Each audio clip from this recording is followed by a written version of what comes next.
Bismillahirrahmanirrahim.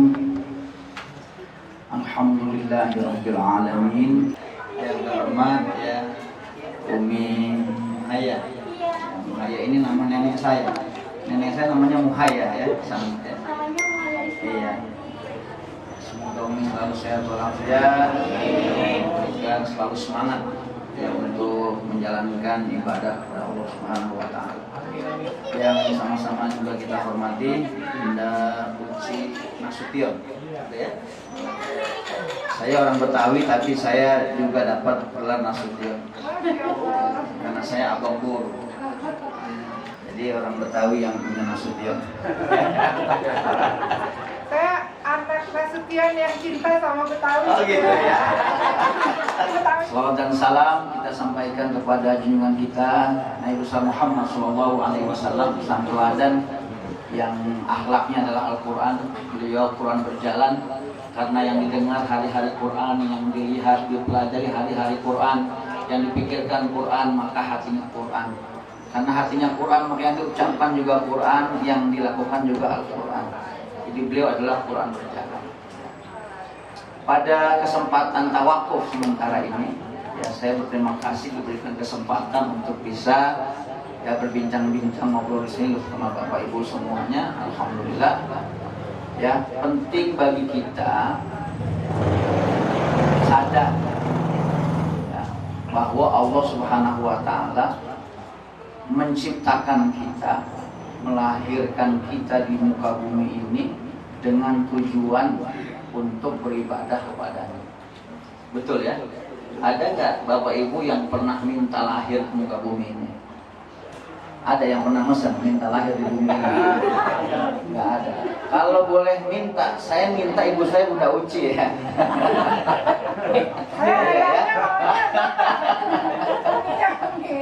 Karena kita semua tidak ada yang pernah bisa minta, tidak pernah minta, tapi Allah takdirkan kita lahir. Nggak bisa milih ibu, nggak bisa milih ayah, nggak bisa milih kita lahir di daerah mana, nggak bisa. Ini semua atas kehendak dan ketentuan Allah Subhanahu wa taala. Dan Allah katakan ya di surat ke-51 Az-Zariyat ayat 56, "Wa ma khalaqtul jinna wal insa illa liya'budun." Dan tidaklah yang kami menciptakan jin dan manusia melainkan agar manusia itu, jin itu semuanya beribadah kepada Allah Subhanahu wa taala. Jadi mari yuk kita niatkan hidup kita buat ibadah ya. Jadi kita harus menyesuaikan kehendak kita dengan kehendak Allah Subhanahu wa taala. Keinginan kita dengan keinginan Allah Subhanahu wa taala. Dan kenapa sih kita mesti ibadah? Gitu ya. Apa sih target dari setiap ibadah kita itu? Ini Allah sampaikan. Kalau tadi Allah bilang jin dan manusia, kali ini kita abaikan jin dulu Pak Ibrahim ya. Karena kita bukan golongan jin. Dalam Al-Quran surat kedua Al-Baqarah ayat ke-21. Ya ayuhan nasu budu rabbakumul ladzi khalaqakum walladzina min qablikum la'allakum tattaqun. Wahai manusia, sembahlah Tuhanmu yang telah menciptakanmu dan menciptakan orang-orang sebelum kamu, la'allakum tattaqun, agar dengan ibadah itu kamu menjadi orang bertakwa. Balik lagi ya, kita dicipta oleh Allah supaya kita beribadah supaya kita bertakwa. Ya, sekali lagi, kita dicipta oleh Allah untuk beribadah supaya kita bertakwa. Ini masih jelas dulu ya. Jadi tujuan hidup kita adalah makom takwa ini. Ya, karena ibadah kita harus menghasilkan citra diri atau ya memenangkan potensi diri kita yang namanya takwa. Bapak Ibu, ini semua kita ya, semua kita manusia yang Allah lahirkan ke muka bumi ini semua sudah Allah titip benih takwa. Allah ilhamkan benih takwa. Ya, ini Allah sampaikan dalam Al-Quran surat ke-91. Wa nafsi wa ma sawwaha, demi jiwa serta penyempurnaan. Fa'alhamaha fujuraha wa taqwaha. Maka kami ilhamkan kepada setiap jiwa itu satu namanya fujur. Apa tuh fujur? Kemampuan untuk durhaka. Wa taqwaha, dan kemampuan untuk berbuat baik, takwa. Jadi ada dua Bapak Ibu, dalam jiwa kita ada fujur, ada takwa. Jadi semua kita bisa jahat, bisa baik. Sekarang jahat, ntar baik. Sekarang baik, ntar jahat. Gitu ya? Ya, tinggal nanti nunggu endingnya. Di akhir hidup kita dalam posisi jahat atau baik. Akan tetapi perlu kita ketahui Bapak Ibu, kecenderungan kita mengikuti fujur itu 70%. Lebih besar. Karena sudah Allah itu lebih kebanyakan manusia tidak bersyukur. Qalilan ma tashkurun. Kebanyakan manusia tidak beriman. Kebanyakan manusia tidak ingat. Itu begitu, kebanyakan. Tapi hanya sedikit yang beriman, hanya sedikit yang bertakwa, hanya sedikit yang berbuat baik, sedikit. Maka kita insya Allah jadi umat yang sedikit ya. Bapak Ibu rahmati Allah Subhanahu Wa Taala, kenapa kita mesti menangkan potensi takwa itu? Tadi karena kebanyakan manusia itu mengikuti hawa nafsu. Nah, saya mau cerita dulu nih. Ya, dalam diri manusia ini ada yang namanya badan. Tahu badannya? Nah, ini kita pegang badan kita, jasad kita pegang jasad, pegang tangan kita, pegang kepala kita. Ini badan. Jisim dan dia merijim. Ya, jisim merijim. Di dalam badan kita ada namanya ruh. Ya, namanya ruh. Kemudian ada satu unsur lagi namanya jiwa, an-nafs disebutnya. Jadi ada jasad atau jisim atau rijim, ada ruh, ada an-nafs, jiwa. Kalau handphone, ya yang punya handphone, casingnya ini adalah badan, casing handphone. Dalamnya ada baterai, namanya ruh. Ya, sudah ada casingnya bagus, ada baterainya, ya dia bisa hidup. Bisa nggak dipakai buat nelpon? Belum. Ya. Kalau dibuat untuk dengar radio bisa nggak? Bisa. Kalkulator bisa nggak? Bisa. Tapi kan ada kalkulator sendiri, ada radio sendiri. Fiturnya bisa, tapi belum bisa dipakai untuk telepon. Fungsi handphone untuk nelpon. Maka supaya kita bisa nelpon, ada komunikasi, mesti ada namanya chip, kartu perdana. Dan setiap kartu itu punya identitas, punya nomor, dan tidak ada nomor yang sama. Betul nggak? Nggak ada, Pak.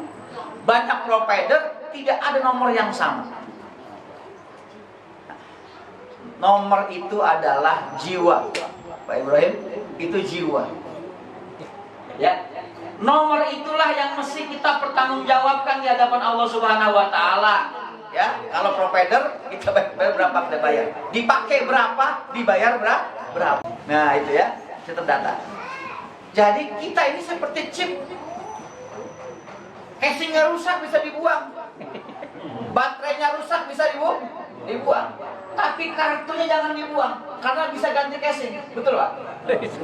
Bisa ganti kan? Bisa ganti casing. Jasad kita dari tanah kembali ke tanah, jasad kita dari air kembali ke air, ruh kita milik Allah kembali ke Allah. Tapi an-nafs, jiwa kita abadi selama-lamanya.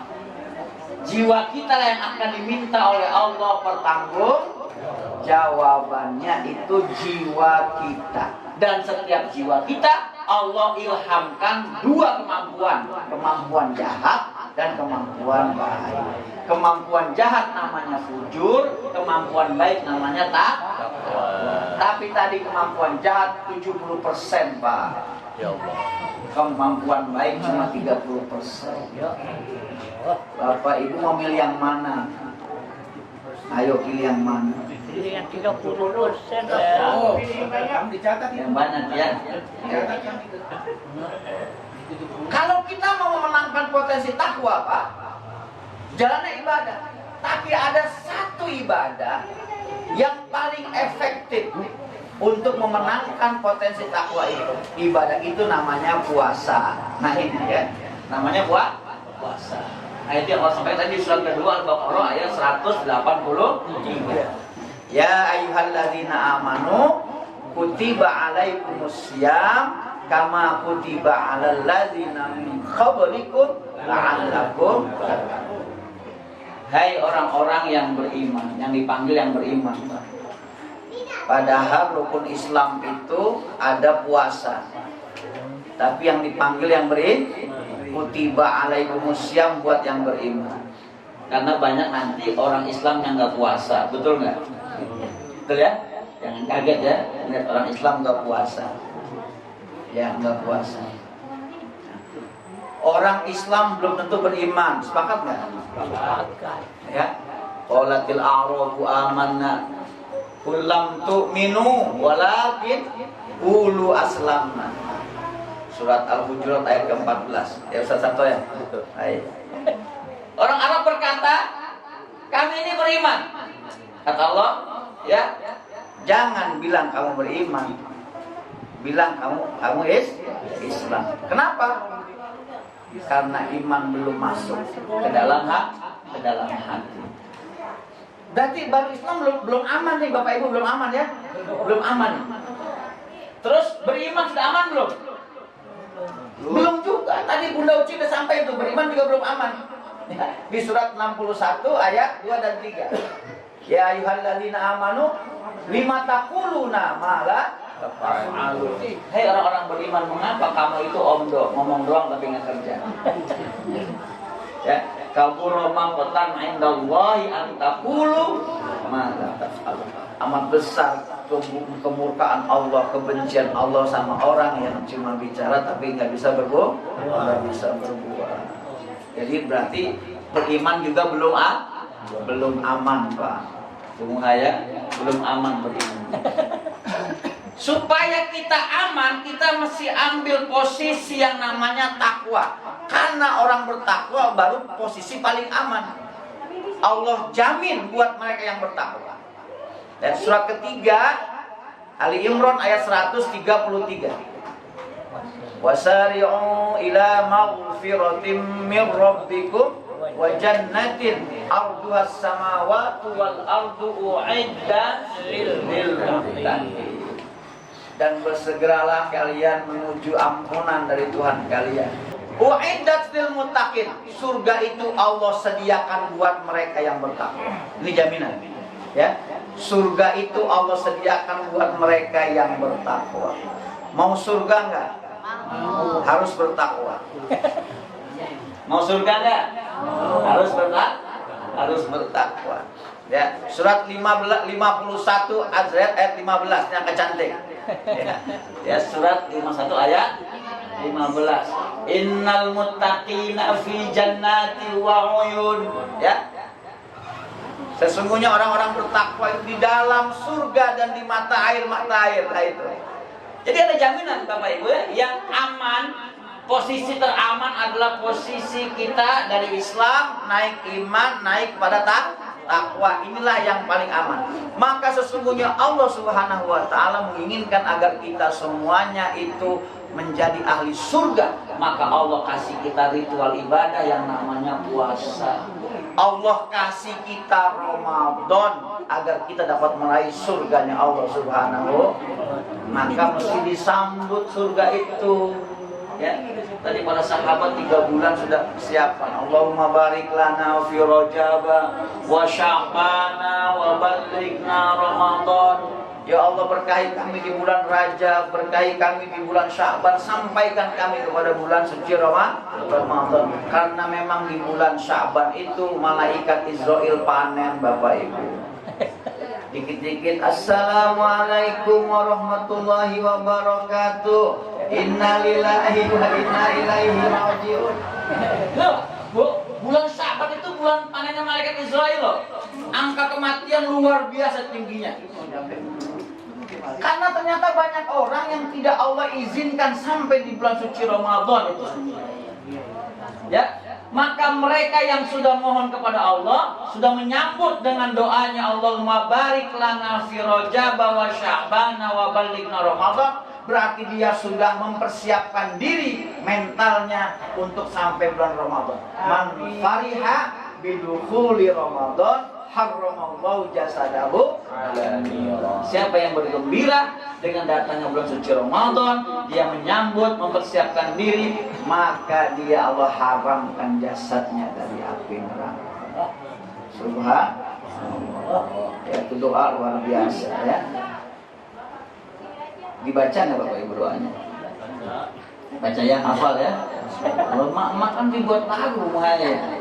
Allahumma barik lana fi Rajab wa Sya'ban. Balikna Ramadana wa hasil maqasidana. Allahumma barik lana fi Rajab wa Sya'ban. Wa balikna Ramadana wa hasil maqasidana. Ibu ya. Jadi ayo sambut Ramadan yuk, karena ini kesempatan buat kita untuk meraih surganya Allah Subhanahu. Karena ibadah puasa ini adalah ibadah yang paling cepat untuk memenangkan potensi takwa. Ada akselerasi, Pak. Ada percepatan kita mencapai derajat takwa dengan kita puasa di bulan suci Ramadan. Ya, betapa indahnya Ramadan, para sahabat pengen kalau semua bulan Ramadan. Sampai kayak gitu. Semua bulan Ramadan. Karena jaminannya luar biasa. Ada di mana tadi itu si takwa itu? Ada di jiwa. Ada di jiwa. Kalau kita nggak kenal jiwa, berarti kita nggak kenal dengan diri kita sendiri. Man arafa nafsahu, siapa yang kenal dengan jiwanya, arafa rabbahu, dia baru bisa kenal Tuhannya. Yang nggak kenal jiwa nggak kenal Tuhan. Iya. Makanya saya tanya, jiwa itu unsurnya apa saja? Supaya kita ngerti apa itu jiwa. Ya, jiwa itu yang nanti diminta oleh Allah pertanggung jawabannya. Jiwa itu Allah tiup pada saat kita Allah lahirkan ke muka bumi ini. Allah tiup jiwanya. Ya. Surat ke-16 ayat 78. Sesabtu apa? An-Nahl ya? An-Nahl ayat 78 Karajes. Wallahu akhrajakum. Iya. Wallahu akhrajakum min butuni ummahatikum la ta'lamuna syai'an. wa ja'ala lakumus sam'a wal absara wal afida la'allakum tashkurun. Dan Allah mengeluarkan kalian dari perut ibu kalian la ta'lamuna syai'a, enggak tahu apa-apa, enggak ngerti apa-apa. Wa ja'ala lakumus sam'a, kemudian Allah jadikan pendengaran, wal absar dan penglihatan, wal fuad dan hati nurani, la'allakum tashkurun, agar kalian menjadi orang yang bersyukur. Oh, titipkan Bapak Ibu, titipkan pendengaran, titipkan penglihatan, titipkan hati nurani. Ya. Bapak Ibu bisa dengar nggak? Bisa dengar nggak? Bisa. Tapi saya nggak bisa melihat. Ingat tadi, kata basor itu bukan hanya penglihatan dengan mata telanjang, tapi mata batin. Itulah nurul qalb. Ya, basoriyah, penglihatan dengan mata Bapak Ibu dikasih penglihatan lahirnya tidak nyata, nggak kelihatan, tapi double. Pendengarannya double, perasaannya double, Pak. Double. Lain kalau orang bisu jadi budak, dia tuli. Ya. Maka dia bicara pakai bahasa isyarat tangan karena dia tuli. Tapi orang yang Allah kasih tunanetra, maka pendengarannya double dan perasaannya juga double. Nah, ini jadi jiwa itu Bapak Ibu, jiwa itu unsurnya satu pendengaran, dua penglihatan, tiga hati, fuad ya, fuad. Jadi fuad itu hati lapisan ketiga. Lapisan pertama namanya sudur, lapisan kedua namanya kolbu, lapisan ketiga namanya fuad, lapisan keempat namanya sagof, lapisan kelima namanya lub, lapisan keenam namanya sir, lapisan ketujuh ana atau aku. 7 lapis, ya. Lapisan ketiga namanya fuad. Ini Al-Quran tempatnya di fuad. Di fuad.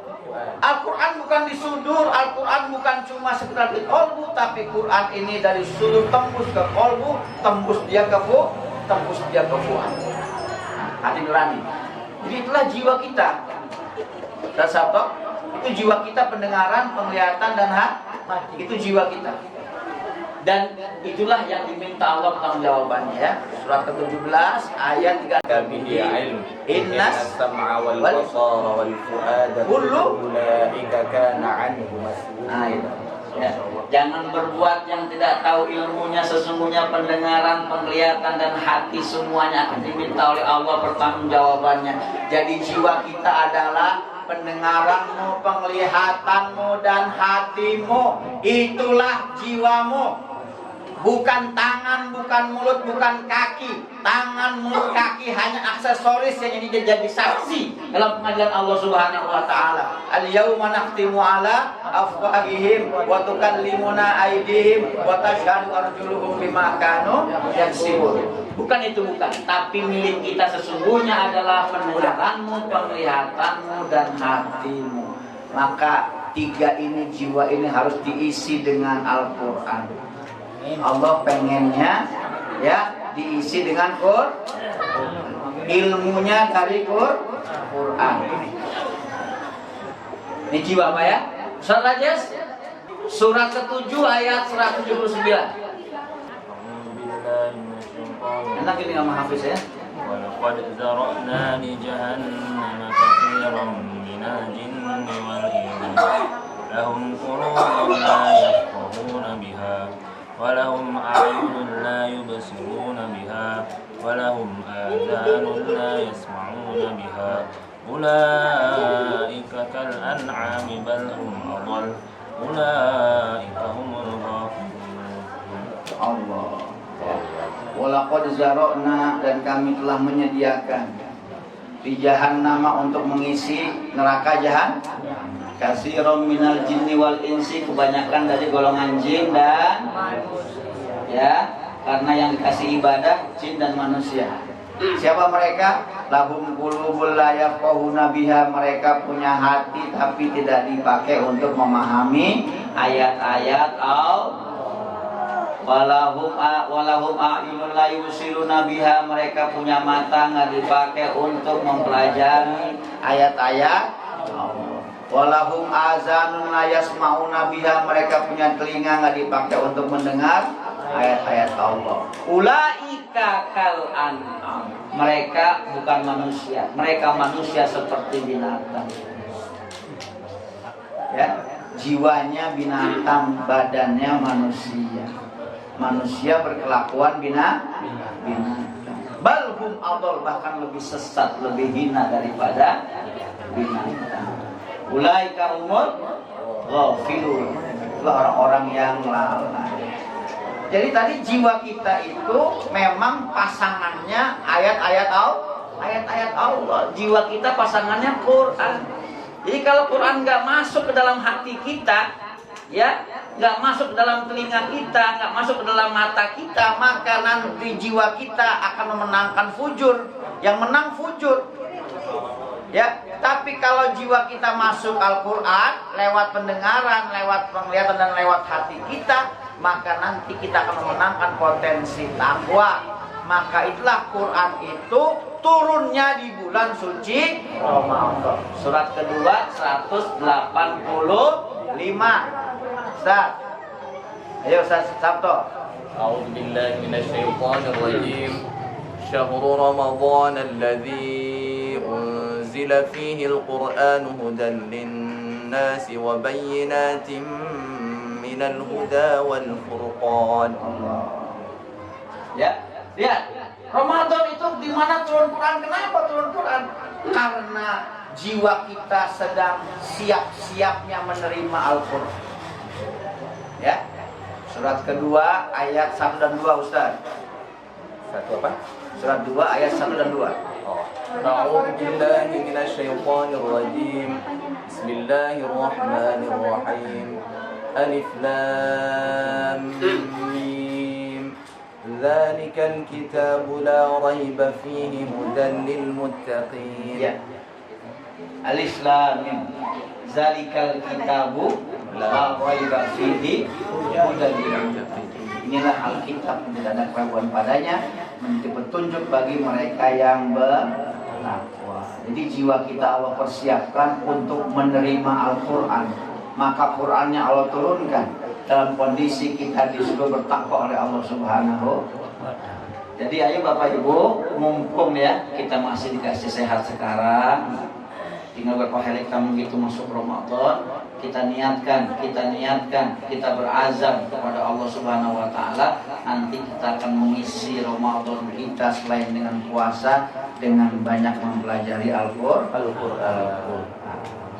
Bapak, tadi saya katakan ketika ditutup matanya Allah kasih pendengarannya double, Allah kasih perasaannya double. Maka sesungguhnya ini yang paling cepat bisa digunakan untuk dekat dengan ayat-ayat Allah Subhanahu wa Ta'ala. Saya kira sekian dari saya, Bapak Ibu semuanya, ya saya diri saya dan semuanya. Mari ya kita sambut Ramadan dengan gembira, sambut Ramadan dengan hati yang mulia, dan persiapkan hati kita untuk bisa menerima Al-Quran yang suci di bulan yang suci. Dan mudah-mudahan selepas Ramadan kita akan jadi orang bertakwa, dan seterusnya 11 bulan kemudian tetap Ramadan buat diri kita ya. Insyaallah.